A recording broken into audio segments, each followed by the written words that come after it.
Boys and girls, this is the Undisputed Era. Adam Cole, Kyle O'Reilly, Roderick Strong, and you're listening to Going In Raw, baby. What's up? This is the most must-see WWE superstar of all time and his lovely, gorgeous wife, Marie. and you are going in Smackdown Live. Hi, this is Shinsuke Nakamura. Shinsuke watching Going In the Raw. Hey, friendo, Steve here. And Larson. Welcome back to Going In Raw, the only pro wrestling podcast you need to be listening to right here at YouTube. Hold on, did you say plodcast? Podcast. I think you said plodcast. Welcome to our podcast. You need to be listening to right here at youtube.com/Steven Larson and available wherever podcasts can be found. We record these live on the Twitch at twitch.tv/Steven Larson. Be sure to follow us there. Subscribe to us on the YouTube. Hit that notify bell, because how else would you know that Steven Larson are going live for Wrestlemania Saturday and Sunday? That's right. This is going to be a weird Wrestlemania. And Smackdown did a heck of a job getting us there tonight. We're going to talk about that in a second. We're also available wherever podcasts can be found. What is your vino of choice tonight, Larson? Old Vine Zinfandel, personal favorite of mine. I was smelling the bouquet, tasting those rich tannins. Try the wine. He doesn't actually say that, does he? No. Have some more wine. That's what he says. He says that. Clockwork Orange, everybody. Earthy. That's what this is. Earthy. Earthy. There you go. Like moss. So, of course, we're going to be doing our right here at YouTube. We're going to be doing our WrestleMania live streams. So that should be fun. Mm-hmm. And I imagine we'll probably go live for our recap here on the Twitch, I would think. Yeah, sure. Why not? That sounds right. Anyways, so there's that.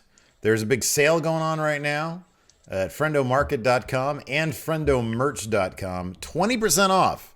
Use the promo code MANIA at either of those locations. We've got the Friendo Club shirt sticker pack. We got those old 5th anniversary shirt sticker packs, the Going In Raw logo shirt sticker pack. You can just buy stickers if you want. Mm-hmm. And then over there at Friendo Merch, that's at Friendo Market at friendomerch.com. We've got the 10 for the win classic shirts and a Friendo Club hoodie. People say it's very comfortable, man. That's what I've heard. I'm in the market for a new hoodie. Maybe with this sale we got going on, I'll do what do I need to do to procure myself a new hoodie. Solid. I like zip-up hoodies, though. That's my preference. Yeah, they have a weird process for Teespring has like a weird process for doing zip-ups. Yeah, I know. I sat there next to you while I tried to do it. I would like send them stuff. I don't want to send them anything. I just want to I don't want to send them anything. Just do. Can I do, please? Just do. Anyways, so let's talk about SmackDown tonight, man. So that's what we're here for, yeah. So on the thumbnail, we've got Goldberg versus Braun Strowman made officially confirmed. And in fact, earlier this week, when asked by ESPN, Triple H, the COO of WWE, said that stay tuned because it's going to be a very unique situation that he paraphrasing, or we're insinuating. I believe he said unique and meaningful. I thought he said meaningful too. Maybe, dude, look, this is my theory. Vince is pissed. Vince is pissed off at Roman. Because what do we know about Vince? He's old. He's an asshole. He's old. Yeah. I mean, that's a more direct way of saying it. But I'm going to give you some reasons as to why he's being an asshole about this. This is pure speculation, by the way. Vince doesn't believe in sicknesses. He doesn't believe illnesses are real. He's only doing any of this stuff because the government's telling him to. Roman backed out at the last minute. I'm still not sure how literally to take the whole Vince doesn't believe in illness. Like I don't know. I mean, there's someone on news network said he didn't believe in germs. Okay, so I think that's crazy. That's crazy. Look, even if you interpret it, and I think I know what you're getting at. Even if you interpret it as Vince thinks succumbing to an illness or taking time away because of an illness, Vince is all about control. Well, there's that, but Vince is all about control, and in his mind, you could probably control your body to not feel sick.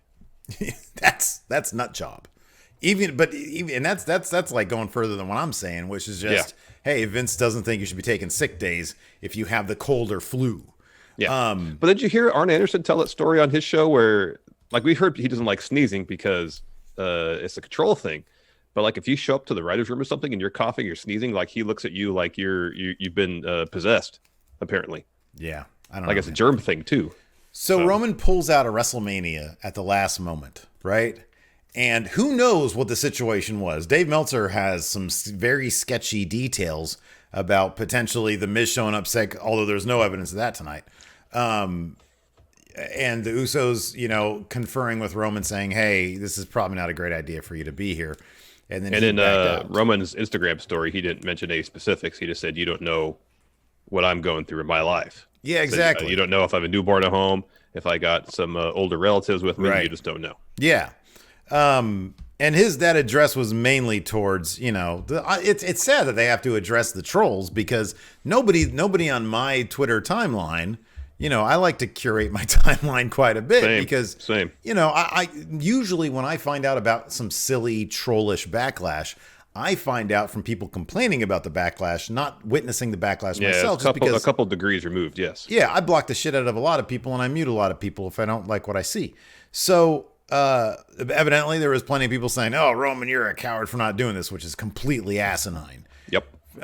And so I kind of wonder if for some reason Vince is not happy with Roman because of this. And that's the only explanation I can think of. No, they ran out of time. That's not possible. That's so not. Were you joking when you texted me that? I'm half joking. Okay. Because, so from a technical perspective, that's not incorrect. Like, that is definitely possible. But this is the Universal Championship match. They are not going to bump that for time. Well, maybe the unique and meaningful way that Triple H mentioned is they're going to essentially relate the rationale why in reverse. They're going to announce the match, have the match happen, and then like as a what's that epilogue. They're going to tell why Roman pulled out. Wouldn't that be great if at the end of WrestleMania... It's like Memento. What about this? Yeah, kind of. What about at the end of WrestleMania, it's just like it concludes with like Drew beating Braun or whatever. And then it like goes down and it fades Drew up. beat Braun? Drew beating Brock. Okay. That'd be rad if Drew took both those titles. Oh, hell yeah, man. And we're on a beach somewhere. And Roman's just strolling the beach looking out at the waves. Being chill. And then fade to black and it says, see you in August. Ooh, there you go. I don't know. There you go. I just fantasy booked it. There you go. I don't know, man. I don't know why. That's bizarre, though. So they announced, they just dropped this on us. Yeah, my stream dropped out for like 45 seconds. Missed it. I wouldn't even known about it if it wasn't for Twitter. Yeah, I know. Same. Well, I wouldn't have known it. You texted me, and then I went to Twitter because I briefly didn't pay attention. Yeah. And then you texted me that, and then I got on Twitter, and Sean Ross Sapp was talking about it, and Jen from Cultaholic was talking about it on Twitter, and I was like, "What is going on right now?" And then I got on WWE, and they just had the little clip, a video of Cole saying, "And also the Universal Title match now will feature Braun." What the fuck? Here's the thing though, that if Triple H hadn't said unique and meaningful, if this had happened to be like, all right, that's like totally how WWE does business. Yeah. Just forget what happened a couple weeks ago and just move forward with this new fantasy that we've concocted. Yeah. Yeah. Also of note on SmackDown tonight, we got some amount of advancement in the GTV 2.0, the little ring of light that was focusing on Dolph Ziggler, and it shed some light on the Otis, Mandy, Dolph triangle. Wow. What? So unpack what's going on in your head with these reactions that I'm seeing on my Zoom screen. Part GTV, like part Mr. Robot. So it does you see the ring of light. The You've Got Mail envelope is back as well, and it's somebody with the hood on. Yeah, maybe I'm this person. Could be. Did you put on your hood because of this? No, but that's funny. And I think you should have put some computers in the background, man. Some verbiage like "the truth will be told" or something like that should pop up, and then you have this person sitting in a chair with a bunch of monitors and computer garbage in the background. Yeah, like literally, like one of the monitors, like it was the opening credits of The Matrix. They had like the dripping green ones and zeros and crap on it. And so in a disguised voice, like from some sort of crime drama or crime documentary, said some crap. This individual has footage of what really happened in terms of the text that Mandy sent Otis about being late. And Mandy's like, I didn't send the text. See, we all knew pretty much it was going to be Sonya. We just kind of knew that. There were some people who speculated it was going to be Tuckey. Yeah. I figured to be Sonya. Yeah. Yeah. Like, who else would have access to Mandy's phone? Yeah, sure. So what they did is Mandy is backstage. She's getting ready for the date. She leaves the room. Sonya walks over, grabs her phone, texts, Otis, looking forward to see you, running late, whatever. And then once it's sent and Otis responds, she deletes those texts. So on Mandy's phone, she won't see them. Yeah, right. And we go to another shot after some glitchy stuff. And here's the thing: of Sonya and Dolph conspiring. Let me just mention this real quick while you're burping up your wine. The glitchy stuff. It's good wine if it makes you burp, you know. No, that's fine. I'm not talking shit. I'm just saying, like, you're dealing with something over there, so let me hop in so the crowd doesn't hear. So I'm on a roll, Steve. Don't. I'm trying to be a team, man. I'm trying to be a team. The graphics themselves, the graphics itself, is so tacky looking.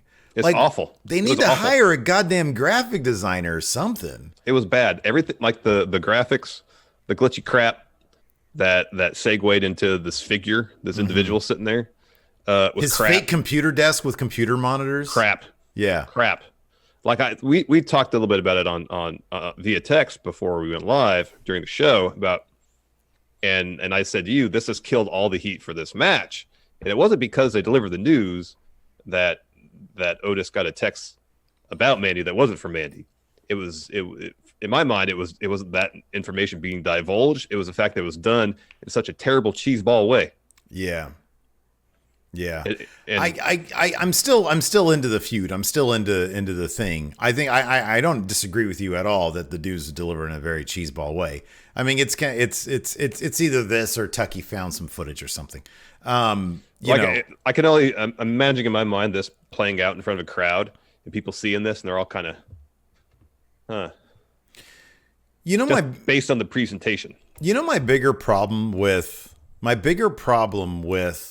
the way it was, the bigger problem with the entire thing, the entire GTV thing, is that literally, and this is based off of paying attention to the product. There is a 50-50 chance, dude, that we are not going to know. And there's a 50-50 chance that we're never going to see this angle again. Dude, we'll never know who it is. Because that's how fucking Vince is. There's a 75% chance it's going to be Hornswoggle. That situation, yeah. Yeah. I'm saying literally it's going to be Hornswoggle. And there's like a 25% chance it'll be Hornswoggle. I just think that they are more apt to just drop stuff cold now. Oh yeah. Than they are to they're equally inclined to just drop it cold as they are to not. I really hope they don't. I really hope they continue the thread because it might be cheesy, but shit, just like the spider, I want something. If it's I don't know. If it's NWO Rowan behind the desk, somebody mentioned that on Twitter, it made me laugh. That'd be great. Dude, that's long-term booking right there. Mm-hmm. That's great. But I don't know. I'm not against some of this stuff. It looks so hokey. And on top of that, like, they show Sonya do this thing through the GTV type security camera, right? And then they just roll footage from SmackDown a couple weeks ago, or the Valentine's Day SmackDown. I know. Like, we know, listen, we're the people that keep tuning in for some reason. You know what I mean? Well, this is our job. That's what we have to. Yeah, but just the general audience. Like, we're tuning in. We're watching this stuff. We don't need to be reminded that there is a text message out there that has been sent to Otis. Yet they do that ad nauseum, basically. Like we're 5-year-olds. Yeah. Like the level of sophistication in the storytelling here is like not sophisticated. Well, here's the thing. This is from the mind of, I would suspect, either Bruce Pritchard and Vince. And as we know about Vince McMahon, he thinks farts are the most hilarious thing in the world, which I can't necessarily disagree with. And he also loves snow cones. Yeah. Two traits of a 5-year-old for sure. I don't know, man. I just think that it's like, come on, give us a little bit of respect here. Like, just give us the smallest shred of evidence that you're not totally insulting our intelligence. It feels very condescending. Exactly. That's exactly what it is. And I Do watched. You guys remember this? Yes, we've been watching. And it's so off-putting. I know. It's horribly off-putting. I know it is. Like, That why do I being invest my said- time? You know what company isn't condescending towards me as a viewer? All Elite Wrestling. That being said, I thought the performances of the other people there, Otis, Dolph, Mandy, and Sonya, Yeah, it was all fine. I thought those were really good. I'm not going to shrug them off. I thought those were really good performances. I was so put off by the presentation of it. I was so put off by it. I thought that once the information was out there and divulged, I thought they did a really good job with it. I thought that Mandy afterwards, trying to go after Sonya was good. I actually thought that the moment of silence, and they shot they got the close-ups of Otis and Dolph after the fact. I thought that was pretty effective stuff because you get both their reactions and they both bolt for each other. Or Dolph tries to get out of there and Otis tries to intercept him. I thought that was well done, and it was a tad on the tackle was a little on the clumsy side. I like that. Yeah. And this is still one of the matches I'm looking forward to most at WrestleMania.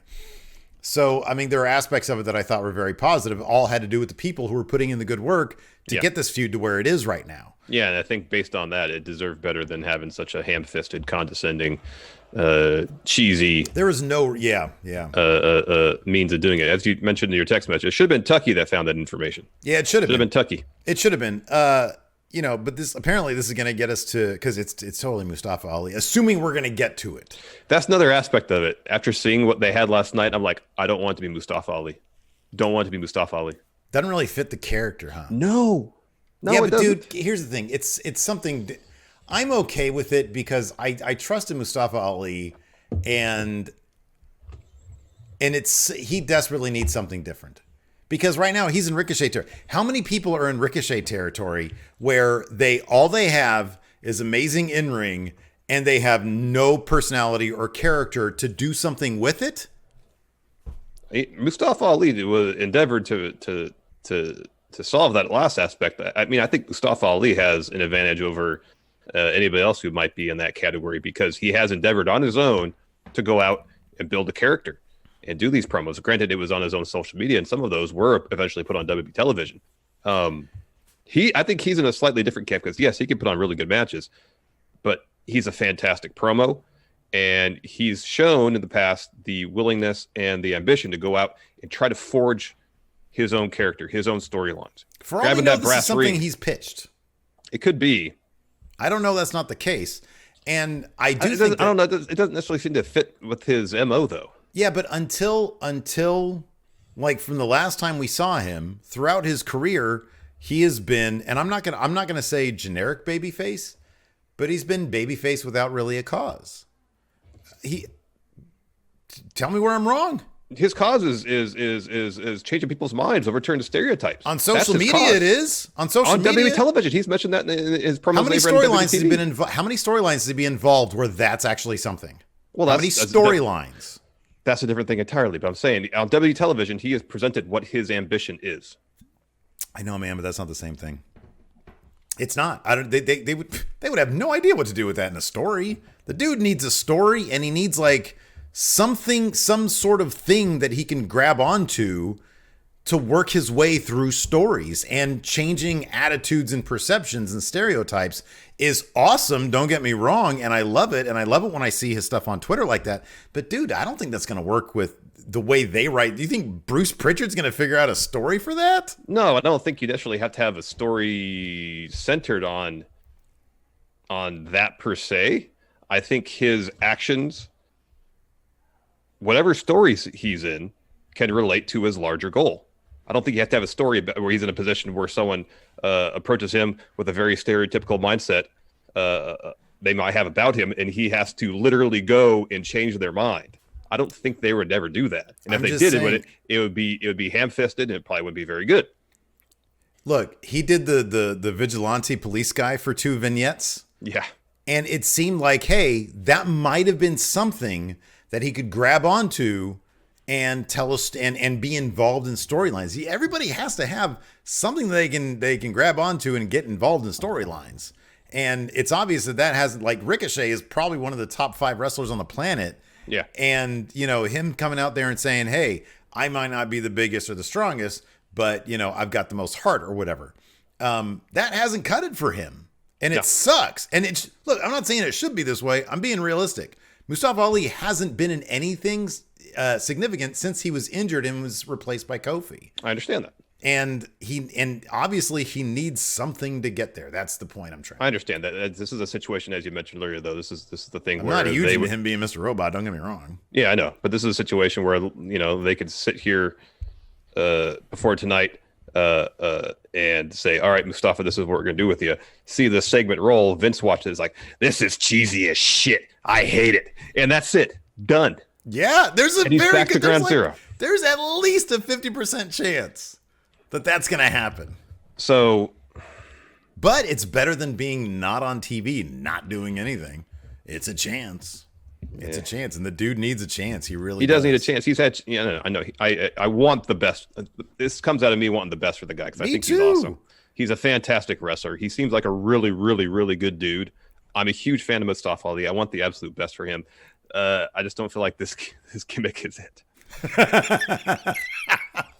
Hey man, he needs something. And I know. Here's the thing. This is the thing that really bums me out too. If it is him, right? Yeah. If that's a huge if. I mean, you see the circle of light with the same thing he had in his hand and his chest. So I mean, it makes sense. If they would have told him, get a DL, get your camera guy, and film the little thing that we saw tonight with the truth is here or whatever. Yeah. Like, God, why do they have to be so fucking literal about everything they do? And they said, hey, you film something where all you have to here's the guidelines. Mr. Robot, have some computers near you. Can't see your face. You got a hoodie on. And then have your back to the camera and then turn around and you're in shadows. But we cannot see any of it. We do not want any hint that it's you. Modulate your voice. He could have probably done it really cool because we've seen his vignettes that he goes out on his own, and it could have been really cool. Yeah, the dude he does stuff with does really good work. Yeah. I know. Yeah. Anyway. I know. So let's just start off with the episode, I guess, now that we've talked about half of it. Ms. TV was going to start the show. But instead of Miz and Morrison coming out first, the Usos came out first. Yeah. And they were like, hey, we're not going to wait after what Miz and Morrison did to us last week. And they took kind of a scenic route to saying that they're going to win the tag titles at Mania. New Day come out and they say, oh, contraire, we're going to win. And then Big E says they're going to go down in the annals. Annals of history. He said annal. So they're arguing back and forth. It seems like we're on the verge of a brawl. Miz and Morrison come out to the stage. They say, hey, we're in Elimination Chamber. We won. We're in Mania. We're going to win that. Why? Because we thrive. Why? Because that's what winners do. And the Miz says, all right, essentially, here's our strategy. You guys can play like your friends, but once competition sets in, you guys just want to beat the hell out of each other. We are going to take advantage of that, and we're going to win the tag titles and retain at Mania and win the match. And then they climb up the ladders to punctuate that. New Day and the Usos, they drop the mics. They run up on them. Brawl ensues. Miz and Morrison stand tall. Mm-hmm. Yeah. So is this match still being advertised? It is being advertised. I don't know what's going to happen as advertised. Man, they don't even have like a top banner for. Usually they have like a giant banner at the top of their website for all their pay-per-views. Yep. Except this one doesn't. Let me see here. Smackdown tag team. Yeah, it's still being advertised. So I don't know. I don't know about those Miz rumors, man. Maybe somebody has a thing against the Miz. They don't want him in Mania. They want to heat on Miz. I don't know. He did, because were you looking for signs of sniffles? I have been for weeks. I know, me too. Nothing. He sounds the same. He doesn't sound nasal. He doesn't sound congested. I thought maybe he did last week, but that could just be my imagination. Sounds fine. Naomi versus Lacey Evans versus Tamina was next, with Sasha and Bayley on commentary. They were really good on commentary. The running thread was Cole trying to get some answers about whether Sasha would betray her friend, essentially. And at certain points, he would ask, so what if, Sasha, if you're in a position where Bayley was prone, you can go pin her, what would you do? And they would start calling the match, essentially. Yeah. They'd say, oh, look at that. Look at that. That's amazing. Look what she just did. Dodging the hard questions. Yes. And that was good stuff. Yeah, no, that was good. They were booking Tamina really, really strong in this too. And in fact, she ended up getting the win with a super kick to who she get? Naomi? Naomi, yeah. Yeah. And then Bailey, once that happened, she went to the ring and extended her hand out to Tamina and was like, whoa, everything's cool. Everything's good. Cool, yeah. Tamina shook it, and then Bailey turned around and Tamina said, hey, and then whack, super kick. Yeah. And then Sasha gets in the ring and offers a fist bump. And it's like, hey, team pad. And then she gets Samoa dropped by Tamina. Man, Sasha looked like $1 million. That outfit of hers, just the all blue sequence tight. Holy crap. She looked like a freaking comic book character. It was great. Nothing like good design, man. Yep. Next, we had Shawn Michaels versus Ric Flair at WrestleMania 24. Ric Flair's retirement match for the WWE. I had forgotten about that freaking moonsault to the table. Oh, holy crap! Wow. Did you Man. did you watch this match again? Yeah, I watched most of it. It's so good. It is really good. It's such a damn good match. That so table spot made me hurt. Made me hurt. Yeah, I'd forgotten about that one. That one did look like it hurt. Yeah. And he sold it like that was real pain. That was right across. That was right across the short ribs too. That was right across the upper abs, man. That probably really sucked. That sucks. Hell of a match though. It was cool. They ran that. I guess usually when they run the vintage matches, there's some tie-in with going on for the storylines for Mania this year. This time they're like, hey, the last time Mania was in Orlando.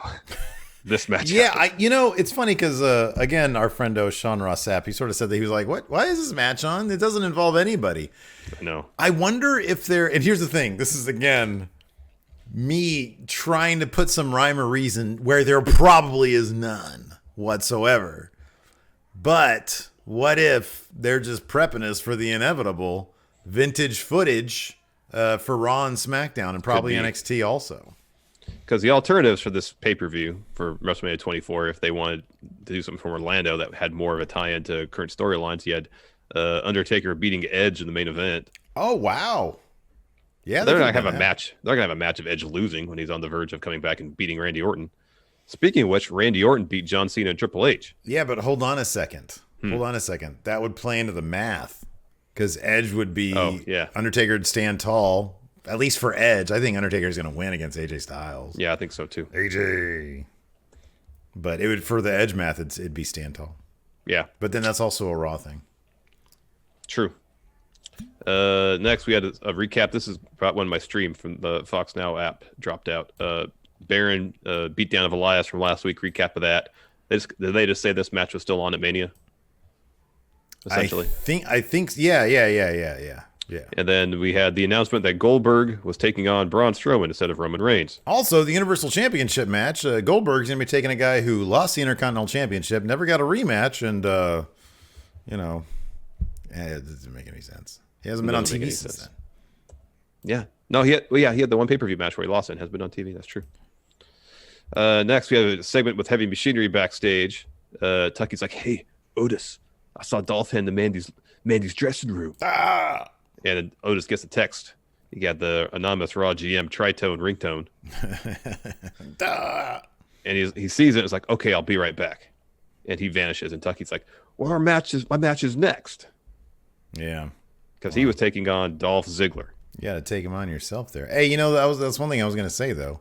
If Dolph starts looking for revenge against the hacker and it's revealed to be Mustafa Ali, those could be some pretty good matches.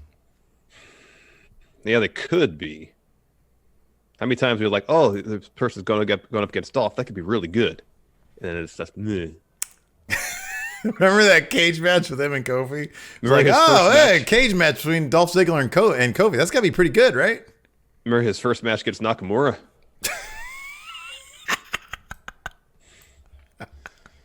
All right. Much better match on SmackDown like 2 weeks later. But he does put on good matches. He can put on good matches. He does from time to time, man. He's That's like a why 50, I said he can. It's like a 50-50 record. It's within him to do that. You think it's 50-50? It's got to be 50-50. I feel like it's 33% really good, 33% really disappointing, and 33% is kind of okay. Okay. All right. Because like this match against Tuckey here was in the middle third. It was just kind of okay. Yeah. Well, it's an empty arena Smackdown, man. Well, it's not. What I'm saying is Dolph, in the right circumstance with the right opponent, could put on excellent matches. Did Shawn Michaels ever have a bad match?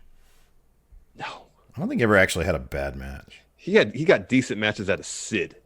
My sister just spelled my name incorrectly in a family group chat. That's hilarious. What the hell? That's weird. It's not with a. It's with a PH, not a V. Wow. Wow. Who the hell does You think you know somebody? Huh? It's my sister. Yeah. My goodness. So, anyways, so there's a bunch of activity on the outside of the ring in this match. Tucky's in control. He's tossing Dolph all around ringside to the stairs, puts him back in the ring. Dolph tries to super kick Tucky. He catches it. Hey, Tucky, side slam. They're back down ringside brawling. And then Dolph gets control, hits a zigzag on the ring steps. Tucky. And then the ref calls for the bell. It's a DQ. Yeah. He didn't like bust out the. I don't know. I kind of feel like that's a gray area as far as calling the DQ there. Yeah. That's Because he could throw someone to the ring steps and that's fine. Where's the rule book? It's at the office. That's a sketch pad anyways. Yeah. So Dolph, he picks up the ring steps. He's about to hit Tucky with them. Mandy comes running down with Sonya and is like, hey, stop. Otis runs out too to check on Tucky, and that's when the Mr. Robot stuff happened. We went through that pretty thoroughly. And then, Dolph, he tries to hightail it out of there. Otis tries to catch him. Awkward tackle. Can't do it. Mm-hmm. Next, we get a shot of Mandy. She's walking backstage. Sonya's trying to follow her, imploring her to stop so they could talk. Mandy just keeps on going. Sonya stops. She's frustrated. She's taken to Twitter several times tonight to get Mandy's attention to start a conversation. She even she said the S word. She said shit to the WWE Twitter account. She said, "Stop tweeting this shit." Wow. I know, right? It got grown up real quick. It did. I love it. My goodness. Next, we had a dream match: Daniel Bryan versus Shinsuke Nakamura as an undercard bout to enhance a feud not necessarily directly involving Mr. Nakamura. Like, I'm thankful that we got this match because it was fun. That being said, this match should be more than a setup for another match. Do we know when Shinsuke's contract is up? It's this year. Man, how awesome would it be, man? I just want to see, because Bryan's contract is up at WrestleMania. How great would it be if they reconvened either in New Japan or AEW, like a real feud? Let's give us the match that I know they can do and want to do. This is a really cool match. It was fun. It was a really cool match, but yeah, it's a setup for another match. You know, I'll be honest though, this is the first time, because it's a really cool match. This was the first time by the end of it, if this was in front of a crowd, I really would have felt the Artist Collective as a decently threatening faction. Mm-hmm. They really look like a bunch of badasses sitting there right there with that. The Intercontinental Championship, Sammy carries it like he owns the thing, and I love that, you know? Because he sort of slings it around. He's not all awkward with it. Who was awkward with their title? Who was it? Sort Braun of was awkward with the title. Who? He had it. Braun. Yeah. Somebody who's really fiddly with titles before. I forget who it was. Remember, there was somebody who used to incessantly talk about, like, man, how is he doesn't know how to hold the title. Because he'd be like, I forget who it was. Anyways. Yeah, I know what you're referencing. Yeah, we were doing that for a little while with Yeah, somebody. I I don't think it was remember Braun because he didn't have a title. No. Anyways, but no, Sammy looks like he owns that thing. He's just slinging it all over the place. It's great. Yeah, it's great. This is a really fun match. It's kind of technical to begin, then it gets violent, and at the end, that armbar sequence was great. Oh, yeah. Towards the end, where they're trying to do arm bars on each other, was so dang fluid. I know. Eventually, though, Daniel Bryan transitions to a triangle, then into the yes lock, just smooth. Cesaro's in to break it up. DQ win for Daniel Bryan. And then Drew comes in. Gulak tries to help Daniel Bryan out. He gets dumped over the barricade. Daniel Bryan tries to hit a suicide dive on Cesaro. Cesaro catches him, slams him right in the corner of the announce table, and busts open like Daniel Bryan had a cut in his back because of that. Yeah. And they toss Daniel Bryan in the ring. Everybody hits their finish on him. Yeah. No, I thought that was pretty strong stuff. Math seems to indicate Daniel Bryan's winning that Mania, though. Yeah, I know. That's what I got down to. I still think if I'm going to go with my heart, not my head, my prediction on that is Daniel Bryan, and then maybe he gives Drew a shot at the IC title, assuming there's any TV after this. Yeah, that's a huge assumption. That's a massive assumption. Man, I was really hoping. So next we had John Cena's promo. And I thought for a second he might tell us what's going to happen. The way he was talking in the first half of this promo, he was like, a lot of people out there want to know what happens next. We're about to have a WrestleMania that's unique, the first of its kind, in front of no fans. I have no idea what's going to happen. I don't know what a Firefly Funhouse match is. I don't even think Bray knows what a Firefly Funhouse match is. But that's what he wants. He thrives on uncertainty, fear, panic. But I was like, man, the way he was going, I thought he was going to say something like, the WWE has decided to shutter their operations for 2 months. Well, because early on he says, based on circumstances, we had to have shows here. It happened about a month ago. So there's been a learning curve, some good, some bad. But thank you, everybody watching, for allowing us to do it. It sounded like he was making some sort of declaration, I know, it did. And his declaration was that he was going to squash the Fiend at WrestleMania. That was the declaration, yeah. Did you see the promo he did that WWE scrubbed from social media? I started watching it, but it wasn't very good. No, it sucked. And on top of that, it was way too dismissive of Bray, which is maybe why they scrubbed it. Yeah. Because he's like, I knew Bray as Husky Harris. Bray is nothing. He's just a guy in a mask. I don't know why everybody's... No, he says he's Husky Harris with a mask on. Yeah. He's totally dismissive, and it wasn't very good. Yeah, I couldn't get through it because it seemed like he just walked in the building and then someone shoved a camera in his face. Kayla was acting the same way. So like somebody shoved a microphone in her hands because she was stumbling all over the place just to get to the question. So Cena says he's not going to panic. I won't be afraid. I'm going to squash Bray and finish the job I started at WrestleMania 30. Cena says Goldberg showed that the Fiend has weakness. I'm going to expose the Fiend, even though Wyatt has every advantage going into this match. It's a Firefly Funhouse match. I don't even know what it is. No one knows what it is. That's what the Fiend wants. And then the Firefly Funhouse puppets show up ringside, and they start chanting, forever, forever, forever. And the Rambling Rabbit says, oh, he's here. Lights go down, lights come up. Fiend is there on the perch, on the crow's nest. And meanwhile, Cena is he's starting to get uncomfortable. Yeah. He's like, who are the puppeteers here? Why does Bray know so many puppeteers? Exactly. Is Frank Oz in the building? That's what I want to know. Right. So the Fiend is up there on the perch. Yes. And then the lights come up. And this is freaky. Firefly Bray was standing like right off camera and then leans in and says, go ahead. Let me in. Yeah, let me in. But it was wasn't it dubbed? Was it dubbed? Because it didn't look like the sync. It looked like the sync was off. Oh, that I didn't notice. I thought he just shouted, let me in. Let me in. It was a good jump scare, though. It was good. Lights go down. Lights come back up. Both the Brays are gone. Yeah. Take that, John Cena. Yeah. You will panic. You will be afraid. You will not squash Bray Wyatt. Yeah. I mean, I understand I'm really hoping that they're not just telling Cena, hey, do what you want to do.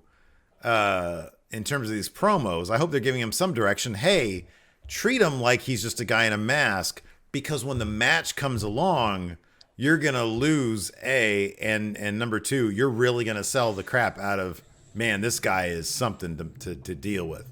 I undersold it. I underestimated it to I undersold him. I thought he was just Husky Harris. However, he is in fact a supernatural being. At least that is how he presents himself. I'm gonna go back to my giant house in Florida and wait for this virus thing to pan out so I can resume my Hollywood career.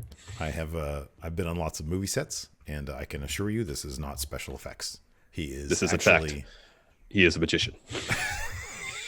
He is a master of the dark arts. He deals with the dark arts. He knew which card was under my hand. He did. David Blaine has nothing on this guy. Alex Foster's do questions. Yeah. Alex Real Foster. quick, I want to give some shout outs to some subs. Yes, it's the third of the month. So some of the subs dropped off and then people resub here on Twitch. People are so nice. I know, they're awesome. So let's see here. Let's see if I can get some of these. I know. Why don't you just go ahead and ask a question? All right, fair enough. Alex Foster, if Cena cut promos on you guys, do you think you'd get through it without Cryface? No, I'd want to have Cryface. If he didn't give me Cryface, I'd be immensely disappointed. Man, one look at me, like he could just probably give me a look, and I'd be like, I'd have cry face. You're like, Steve, you vaguely look like me. That's the only thing we have in common. You are the exact opposite of me, but with my face. You're basically Bizarro Cena. You're Slavin Cena. Dylan, he said, Steve looks like Scott Steiner circa 1993 without a mullet. What? Thank you. Holler if you hear him, Steve. I'm going to say thank you on that one. Lone Rider redeemed a highlight for his message. Says the same blue light was on the crappy video tonight is the same as Mustafa Ali's costume. Yeah, we've been saying that for a while now. David Proc, when it comes to retirement matches, is Flair versus Michaels a standard bearer, or what are some other great retirement matches? I know a lot of people like Taker HBK, the first one. I like the second one just as much, if not more. Mm-hmm. That match is so good. Yeah, it's a really good match. Let's see here. Oh, the Enforcer Stevie Bradley is back. Thank you, Enforcer. Miss Red Lee, thank you very much. And Berg the Great, 25, thank you for the sub. Thank you. Andrew Berg, who is your dark horse candidate to be the hacker? He says Tyler Breeze. Saw someone on Twitter, I don't remember who it was, suggested Ember Moon. Oh, that could be fun. Yeah. You know, I mean, that's one thing I was actually thinking, because I was like, okay, what if it is a woman? That'd be cool, because you think that they're aiming at Dolph, but really they're aiming it at Sonya and Mandy. Mm-hmm, mm-hmm. Yeah, that'd be kind of cool. Mm-hmm. Let's see here. Austin says, power rank the 3 worst outcomes for who is revealed to be the glitch. Tyler Breeze. Killer Cross. Oh, no. You know why that'd be cool? Double duty. I think that'd be rad. If he's like, Triple H said, hey, listen, I don't want you going to AEW. You can be on all the brands. Nobody's ever done that before. It's a pretty big deal. Yeah. You like Killer Cross, right? I do like Killer Cross. So the more the better, right? Not necessarily. Xavier Gray, do you think that Tamina Snuka will finally get a push to be the new SmackDown Women's Champion? No, Tom Kalu had it right on Twitter. She's going to be the first person eliminated in that match. Yeah, pretty much. Jaime Fonseca, am I crazy for thinking a Braun win could happen? No, you're not crazy. I mean, if Goldberg doesn't want to carry that belt while not wrestling for months on end, it's possible if they want to get the belt back on someone who's on TV on a regular basis. No, I think I think I have Braun as my prediction right now, but I've got one confidence point. I do not have Braun in my prediction. I have a lot of confidence points on Goldberg winning that match. Okay, wow. I feel like they want to have Goldberg reign, so they'll just wait until this all clears up, and then they're gonna have the match at SummerSlam, hopefully. They definitely have the luxury of time. Yes. Alex Housen says, Steve, thanks for saying that this WrestleMania won't be so bad. It's nice to see positivity for this situation. Look, here's the thing, man. No matter how bad this WrestleMania is going to be, it ain't going to be as bad as WrestleMania 2. It ain't going to be as bad as WrestleMania 9. Yeah, those are facts right there. Yep. So, and I'm interested in seeing what they can do with an unusual situation. Mm-hmm. Seemingly, they just want to get through it. Mm-hmm. But maybe they'll have a little bit of inspiration. Here's my hope is that WWE corporate will just want to get through it. The performers will say, this is still WrestleMania. It's up to us to provide the spectacle. And then everybody goes out and has like a takeover level match. I don't think for a second the people who are actually there producing it, filming it, I think they're going to do everything they can to make these really killer matches. Mm-hmm. Although we're talking about 8 matches each day in a span of 3 hours, roughly. But I think that the pageantry, because it's going to be pared down, is probably going to add time to the matches. Maybe, yeah. Sofa King, how long do you think the Goldberg Braun match will it live up? One of our actually, we're doing a pick'em challenge with our good friendos over at Busted Wide Open, and the tiebreaker is the length of Braun versus Goldberg. Is it, what's the stipulation in terms of that? The closest without going over, or just the closest? Closest. Okay. All right. I mean, 5 minutes has to be a good time, right? I'd be shocked if it lasts that long.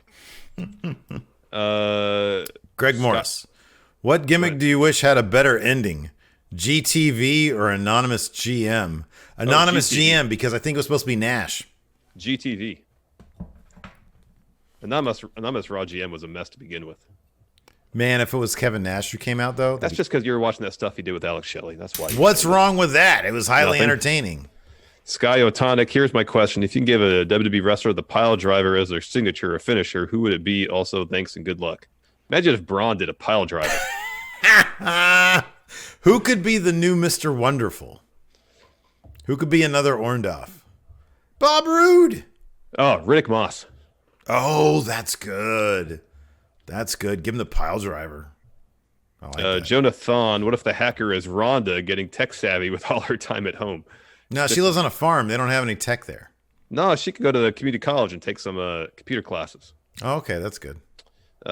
Future Fortune. Wait, schools are closed right now. What are you talking about? No, the months prior. Future Fortune, could the hacker be disgusting? Bo Dallas, because the truth will set him free. Whoa, what happened to Bo Dallas? Where did he go? I don't know. When's the last time he had a match? It's been a while. Jesus. Going in Rob Zerver, is Hypocrite Cena a heel? This is more hubris Cena than Hypocrite Cena, maybe. Bo Dallas hubris. arrested. When was he arrested? Oh, he's arrested. How recent was this? It was August 29th, but I don't know the year. Oh, all right. Berg the Great, I thought Tyler Breeze because it seems cheesy enough for him to do it. It is cheesy. Tyler, why does people go? Oh, the same person said Tyler Breeze? Yeah, same person. Ryan K. Lamb, do you think WWE will film some of these matches Hollywood style? Well, I think they'll do their approximation of Hollywood style. It'll be the same camera. It'll be the same camera they use for Raw and SmackDown, though, so it won't look that great. Yeah, I don't know. Okay, was House of Horrors shot with that same camera? I don't recall. House of Horrors looked pretty good, if I recall. Because I haven't seen it since we were there live for that pay-per-view. I think that was shot on 24 frames, man. Well, maybe 30 frames, but with a nicer camera. Yeah, we'll see. Owen, what do you think Sonya meant by saying you get what I want and I get what I want? So when she was talking to Dolph, that's what she said. You get what I want and I get what I want. I don't know, she doesn't have to have lunch with Otis, who probably eats like really gross. Like the less time around Otis, probably the better. In character as he's presented. I'm sorry. But when he was sitting there on the phone, in that flashback sequence, okay, Mandy, heart emoji. Like, dude, you want to be sitting around that all day? She might have to travel with him. That sounds... Share a car. Yeah. Oh, yeah. Muted Mayday. What other superstars should make a music video like Miz and Morrison? Oh, yeah, that's right. They had that rap video. Huh? Yeah, I didn't watch that. Dude, he hasn't had a match since Crown Jewel. Wait. Wow. 2019, yeah. Wow. October 31st, 2019. Bo Dallas you're talking about? Oh, and that was the tag team. They were in Tag Team Turmoil? Yeah. Did we watch that one or no? As of 2019, no. We watched the most recent one. Okay. Wasn't there one in 2020? That was one in February we watched. That was, yeah, okay. That was Super Showdown. Stevie Bradley, do you ever think 1 year ago that this could have been the road to WrestleMania that we would be on? Not a chance. Nobody ever could have thought this was the case, dude. I didn't know that shutting down stuff was even like a thing. Wolfpack for life. If you could learn any talent skill during all this time at home, what would it be? For example, learn another language, learn an instrument, etc. I'm relearning how to play guitar. So, I think we just bone up on the stuff that we already know how to do. Like, I've been drawing a lot more. You've been playing guitar. If there was something else, I would say this is a cheesy answer, but I have Adobe in their suite of products. They have an animation thing, and I want to learn how to do animation, even though I think it's really time consuming and it doesn't seem likely that I'm actually going to do it. That would be cool. I wouldn't mind learning another language. Oh, that'd be cool. I know. I want to become like fluent with Spanish. That'd be cool. Hola. Muy bueno. Yeah, muy bueno.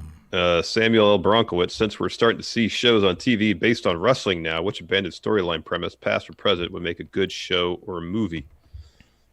Vince's illegitimate son. Oh, that's good. The death of Vince, that was never picked up. You know, he has the 2 kids that he knows of. You have the illegitimate child wanting his piece of the empire. Yeah. It could be like Succession. Oh, that'd be good. Man, that'd be awesome.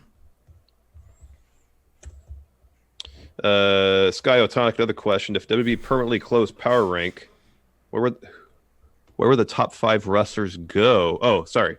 If WWE permanently closed Power Rank, where the top 5 wrestlers would go, AEW doesn't count. They'd all go to New Japan.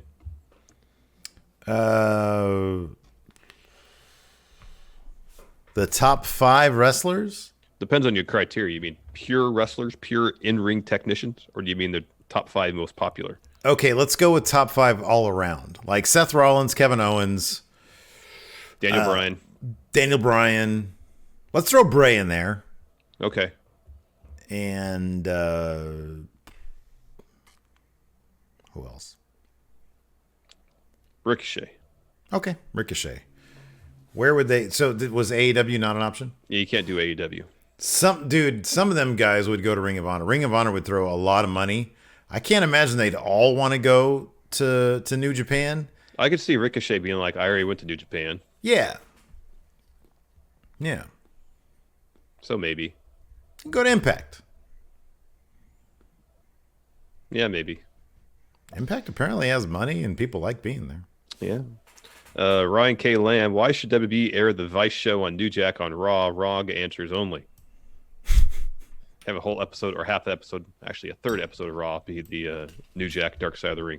Speaking of which, is that on YouTube yet? I don't know. Oh, AJ, yeah, AJ. I don't know if AJ's been to Ring of Honor. He's been to New Japan. He's been to Impact. AJ has literally been everywhere. There's no place. MLW. He'd go to MLW. Oh, there you go. Yeah. The Captain Sin. Who would you like to see Morrison have a singles match with after his tag team run is over? Well, you gotta assume he's gonna feud with the Miz, probably. Give me Morrison versus Ricochet. I know they're on different brands now, but that could be something else. That'd be cool. Send Morrison to a 205. There you go. Or UK. NXT UK. Morrison versus Walter. Perfect. Oh, there you go. Mr. Sinister says AJ goes to AAA. Oh yeah, that'd be great. Triple AJ Styles. That's good. That's good. One more question. That's all I got here. Oh, cool. Right on. No more questions. No more questions. Thanks, everybody, for tuning in. We definitely appreciate it. Our predictions will be up first thing in the morning, and then, of course, we'll be live for WrestleMania with all of you guys and gals. Thank you, friendos. Till next time, we'll talk to you later. Goodbye.